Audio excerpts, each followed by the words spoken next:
president of Germany, of a man who wanted to incite the people against the Jews. And this man had to come up with several strategies that will help him to accomplish that very mission. So the first strategy, which were 3 strategies by then, the first strategy was, he said that wherever he goes, he will not accompany himself with the photographers. So those that will be curious to see his face might not have access of it. And the second strategy was that wherever he goes, he will not repeat his messages. So for example, he goes to South Africa, he will say A. When he goes to America, he will say B. And when he comes to Kenya, he will say C. The third strategy was to ensure that his message was as short as a miniskirt to attract the attention, long enough to cover the essential. Just as I had said, my name is Nathan Hainga, an orator, a public speaker, an author, but above all, living for Christ. Today, I'm going to present a very powerful thing here.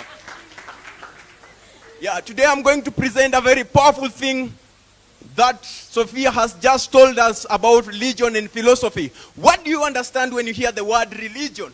What do you understand? All right, let me tell you what is religion. Religion is a system of beliefs. Some might say it's an art. I'm talking at this high frequency because we are out of time.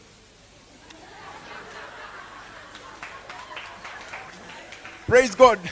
Yes, so religion is a system of belief that fosters moral practices, and it's centered within the cocoon of divine being.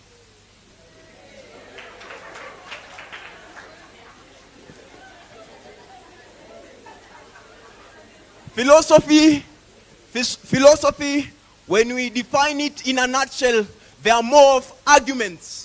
And the arguments are centered within the logic and the question. For example, we have been having several questions, and at elementary level, question like, why is it that, all right. I'm trying to get a good question. That will connect. But because of time, let me now just bypass the question. Great one. Yes. All right. And then I'll also tackle the importance and the relevance of religion and philosophy in connection to public speaking. The first thing, what religion does, it builds community. If you are able to understand the art of public speaking, connecting it with religion and philosophy, you'll be in a position to build a community. For example, as an orator, we are having a great community, which I would love if they can just stand up. This is a great community. It's my organization, and they are the management team. They can just stand up at least to just wave their hands. I will not introduce them. We are having Elvis there. Everyone, Genta can stand. Everyone, Haley, everyone can just stand. We are having Elvis, he's a mechanical engineer. We're having Melody there. He's a musician, he's a great musician. He has produced songs. Melody Wanjala. We're having Sarah. Yes, we are having Sarah there. He's a great prayer warrior. So he's our prayer coordinator.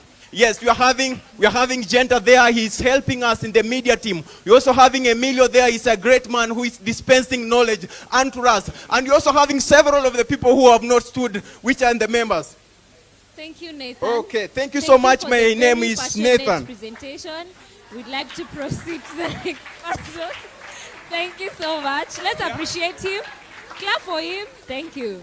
Yes. Wow. Let's give it up more time for Nathan, please. I don't know even where to begin after that powerful presentation, but I'll try. So I'm here to talk about how public speaking connects with religion and philosophy. So there is only one way to avoid criticism. Either say nothing, be nothing, and do nothing. My name is Janet Mbulwacharo. I am a fashion designer, an image consultant, and also a stylist. And today we'll be talking about, again, how public speaking connects with religion and also philosophy. So public speaking at its core is about connecting people or creating ideas to connect, to also influence, and also to inspire people and also inspire an audience. So let's take an example of this powerful speech by Martin Luther King, which is I Have a Dream.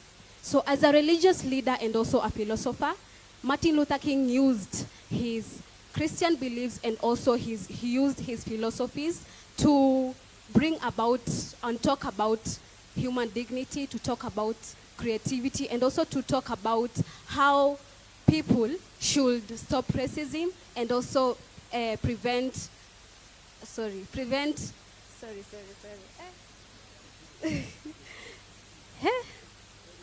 Nathan ameongea amenichanganya. So yes, so let me just repeat.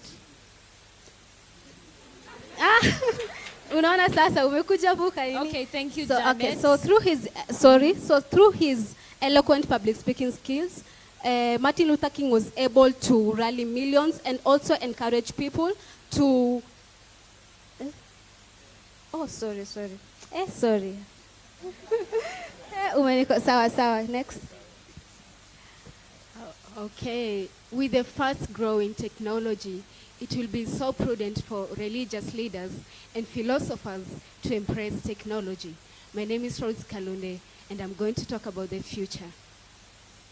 Religious leaders can also utilize AI to reach so much population. For instance, right now you can stream live, maybe a service, you can stream a live service from any part of the world. A good example is the Koinonia. You can even stream from any part. You can use social media.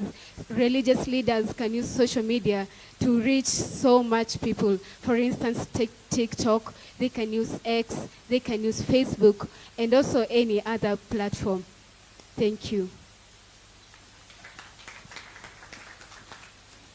A powerful story is told of a master and a servant. A servant came to his master and told him, "Master, I've heard things about you. I've heard someone saying things about you." The master asked the servant, "Are these things you're telling me, have you used the 3 filters?" The servant asked the master, "What are these 3 filters?" So the master told the servant, "One of the filter is the truth. The second filter was good, and the third filter was necessary."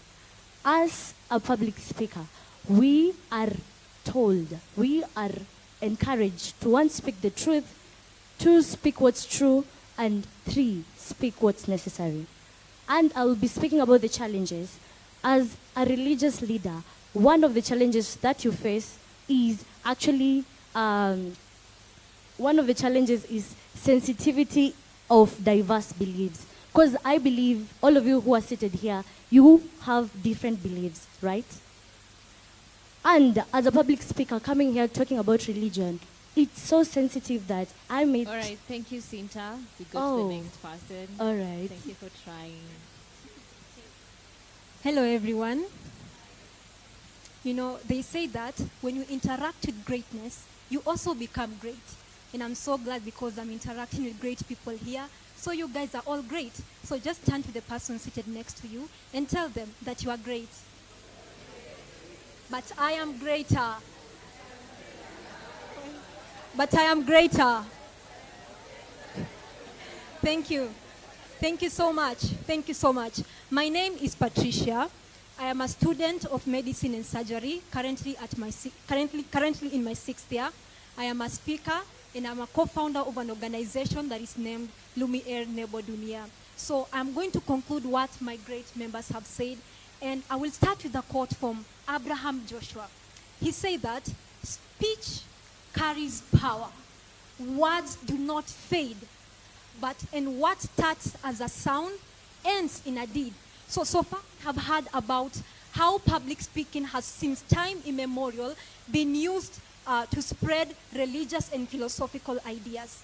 And look at Jesus. Jesus was a very powerful public speaker. Look at a man like Reinhard Bonnke, a simple man from Germany, yet with a life legacy of 75 million souls. What we learn about Reinhard Bonnke is he did not have complex speech, but he used his tool of storytelling and persuasive thinking to be able to gather people and to be able to have influence over his generation.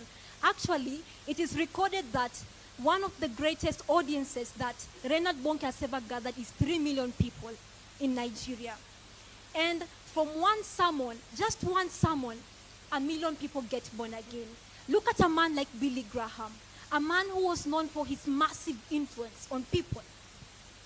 Billy Graham did not walk in the miraculous, but Billy Graham had something substantial in his speech. Look at someone like Mahatma Gandhi. Time will fail me to talk about the many people who have been able to influence our generation through public speaking. And so it is my charge to every religious and every philosophical advocate. Thank you, Patricia. Master public speaking. That was amazing. Good mastery. So we are going to welcome the judges to give us feedback. The judges, kindly step up.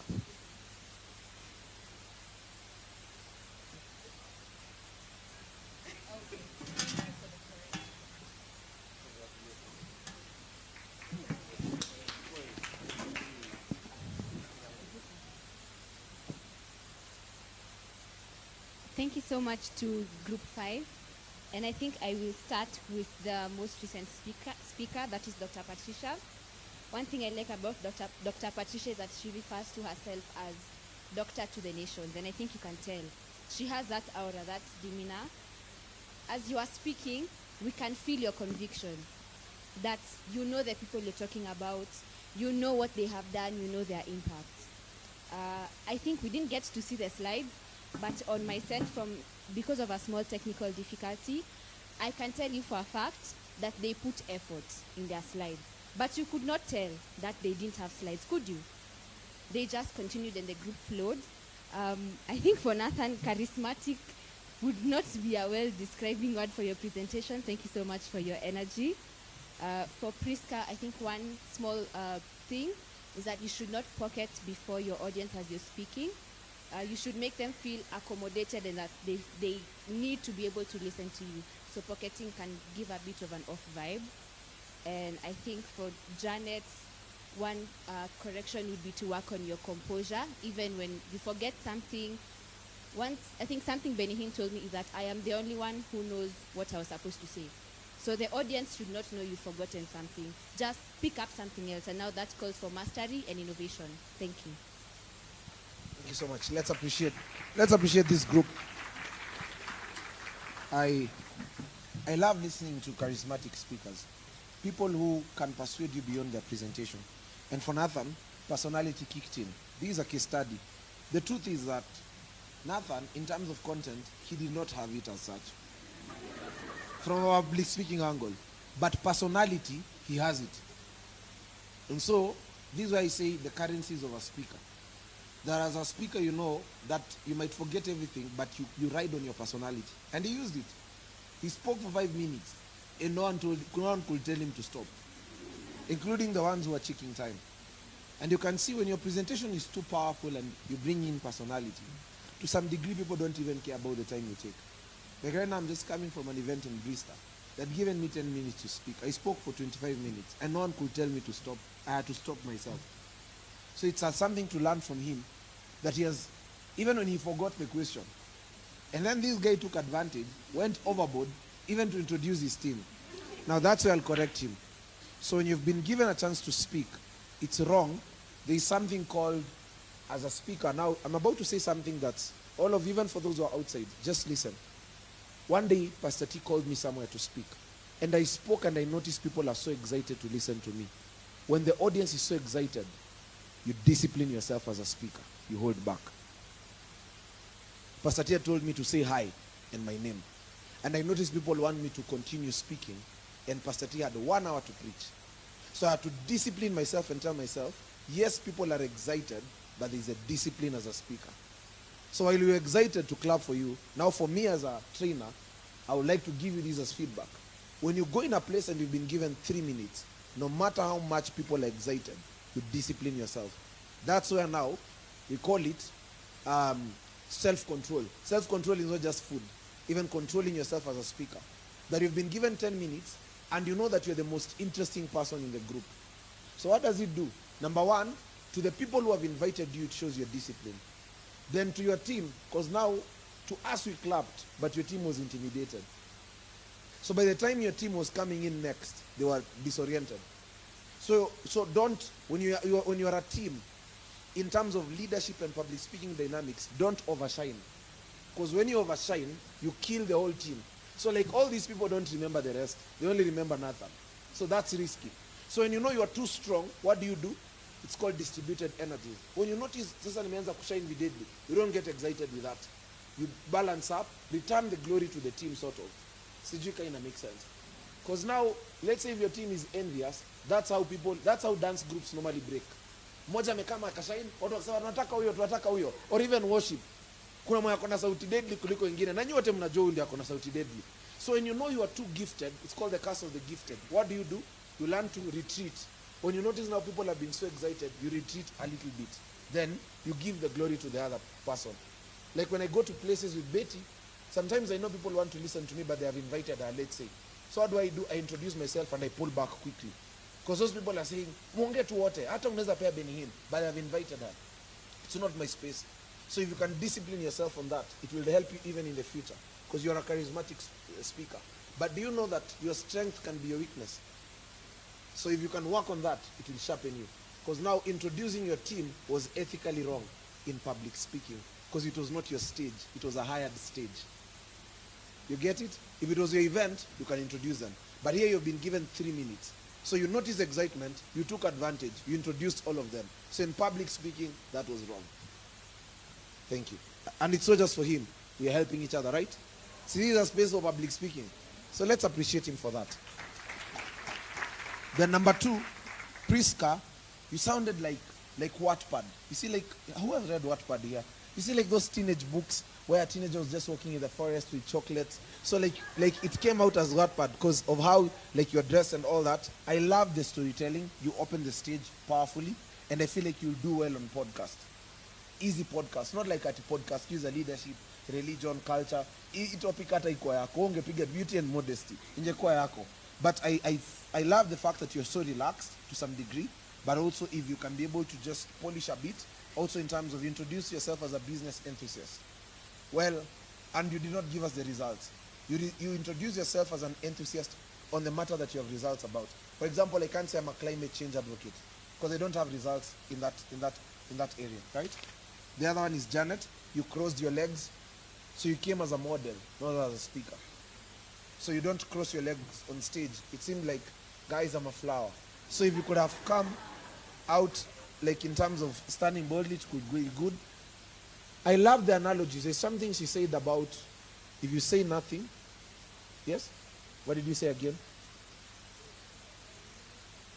In order to avoid criticism, say nothing, do nothing, or be nothing. That was powerful. I love, she's really improved. She was not like this in terms of communication. Let's appreciate her. Then, I think Betty has pointed out about reading. Don't be reading on stage. You all came with notebooks. You should not come with notebooks on stage. You'll never see me walking with a notebook when I'm going to speak. So I feel like you should also just take that part. Be a master at what you do. Rose Kalunde, you have a sober voice. Your voice is soothing, sort of like psychology. You see, like the therapist asks you, are you okay? Have you taken tea? You have a powerful voice. It's sober. Then you grammatically, you say the word so much population. And you kept on repeating it. So if you can work on your grammar, listen to podcasts, it will help you. Sinta, very composed, well broken down, well packaged. Where you messed up kidogo is on the speech diet in terms of just balancing where you should focus on. If you can work on that, it will be good. Patricia, powerful analogies, Billy Graham, accurate statistics, 75 million, 3 million in Nigeria. I love the effort you've made. Also how you've dressed up. These royalty. Come. Who has read the book of Esther? In the book of Esther, they have described the colors that were in the palace. And I think she's done the royal colors. Like the purple, this gold, right? Gold, this one emerald green. This is emerald green. How many green gani jo? Nisijipige kitu mzito. Then also the earrings and all that. I love how she's dressed, right? Now what you should do next time, yes? If you can come if you're going to speak somewhere, also back it up with scriptures. Because you're talking about Billy Graham, I waited you also to back up some things with scriptures in terms of their communication skills. Like Colossians 4:6 says, let your words be full of grace, seasoned with salt, so that you may know how you ought to answer each and everyone. You could have used it on Billy Graham, because I did not see that aspect of scripture in terms of what you're speaking about. If you could have added, it could have spiced up your presentation. Otherwise, I love the teamwork, the effort. You've balanced up just to come and present even as a team. And congratulations. And you guys can do more high school missions. Since I think you're so passionate about it, we have several missions coming up in February, Brookhouse, Nakuru Girls. Come and continue the gospel there. Thank you so much.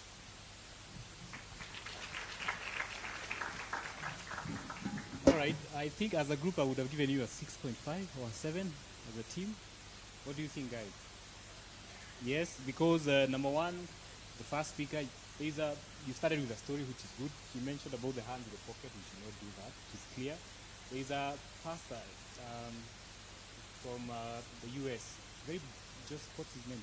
I forget the name, but he always starts with a story and a preaching. Before he goes to the preaching, he starts with a story, and his story is, sorry? Joel Austin, that's the word, yes. Before he's preaching, he always gives a story, right? And it's only 30 seconds, and it's meant to make the audience either smile, and it's always clear and to the point. For your story, I think became too long. If you get distracted, you miss it. So I think keep the story clear and to the point. The second speaker had a lot of drama. I felt like we were in a theater, which has its benefit and has its own disadvantage. If you were speaking to people in corporate, and it would have been, I don't even know how it would have turned out. It would have been very, very, very, very disastrous. But for the audience that we have here, for what you are going to talk about, I think it was good. Benny Hinn pointed